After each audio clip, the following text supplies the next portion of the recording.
그 후에 욥이 입을 열어 자기의 생일을 저주하니라. 욥기 3장 1절 말씀. 아멘. 할렐루야. 오늘도 좋은 날입니다. 이용우 목사입니다. 오늘의 원포인트 묵상 본문은 욥기 3장 1절 말씀입니다. 3장에는 욥의 솔직한 감정이 드러나 있습니다. 욥이 자신이 태어난 것을 한탄하고 죽기를 갈망함을 표현함으로써 욥과 그 친구들의 침묵은 깨어집니다. 이것은 그가 자녀들의 죽음 앞에서도 전혀 흔들림 없는 비인간적인 광신자가 아님을 의미합니다. 고난당하는 사람에게 훌륭하게 대응했던 친구들의 위로와 도움도 한계가 있었습니다. 모든 재산과 자녀를 잃고 자신의 건강을 잃으면서도 불평 한마디 하지 않던 욥이었습니다. 옆에서 아내가 하나님을 욕하고 죽으라고 말했을 때에도 견뎠으며 그 이후 7일간 잠잠했던 욥이었습니다. 그런 욥이 7일 만에 입을 열어서 그동안 고민과 자신의 감정, 마음 상태를 표현합니다. 두 차례에 걸쳐서 사탄은 욥이 재앙을 만나게 되면 하나님을 대놓고 저주할 것이라고 주장한 바 있습니다. 재산과 자녀를 모두 잃었을 때, 자기 몸에 무서운 피부병이 들었을 때도 믿음을 고백을 했습니다. 그리고 이 모든 재앙으로 인해 몸과 마음이 무너졌을 때조차도 그는 하나님을 대놓고 저주하거나 비난하는 대신에 자신의 생일을 저주합니다. 더 일반적인 용어를 빌려 표현하자면 자신의 불행한 삶이나 비극적인 운명을 저주합니다.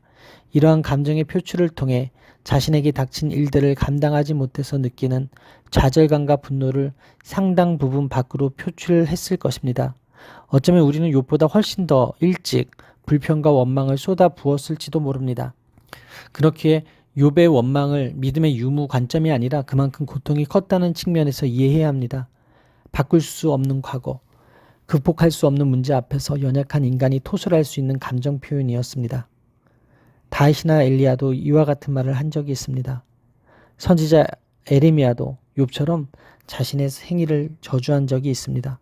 비록 욥과 달리 그가 남왕국 유다를 향한 하나님의 가혹한 심판을 선포한 것 때문에 왕을 비롯한 지배계급과 동족으로부터 온갖 고통과 박해를 겪은 탓에 자신의 생일을 저주한 것이기는 하지만 말입니다.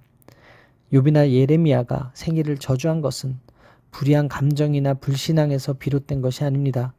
도리어 하나님에 대한 강한 믿음과 깊은 경건에서 비롯된 것이라고 할 수 있습니다. 따라서 오늘의 원포인트 메시지는 욥의 토로입니다. 오늘의 삶의 적용 포인트는 오늘도 하나님께 토로하며 기도하겠습니다입니다. 우리는 하나님이 하시는 일을 생각하고 그에 대한 감정을 가지며 이를 표현할 수 있습니다. 하나님은 우리의 다양한 경험과 과정을 통해서 빚으십니다. 이때 우리가 표현하는 당혹감과 불안감은 죄가 아니며 하나님이 허락하시는 바입니다. 예수님도 고통 가운데 하나님께 부르짖으셨습니다. 우리는 욥을 통해서 배웁니다. 우리도 욥과 같이 고통에 대해서, 고통 가운데 느끼는 심정에 대해서 얼마든지 토로할 수 있습니다. 그러나 욥과 같이 혼잣말이 아니라 우리의 말에 귀 기울이시는 하나님께 토로하십시오. 우리의 모든 것을 채우하시는 주님이 들으시고 위로하시고 고난을 이길 힘을 허락해 주실 것입니다. 기도하시겠습니다. 우리 삶에 일어난 고난과 고통에 대한 하나님의 주권을 인정합니다.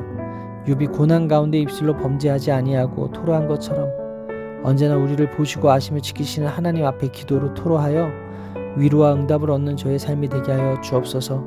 이 모든 말씀 살아계신 예수 그리스도의 이름으로 기도합니다. 아멘. 할렐루야. 오늘도 최고의 복을 받았습니다.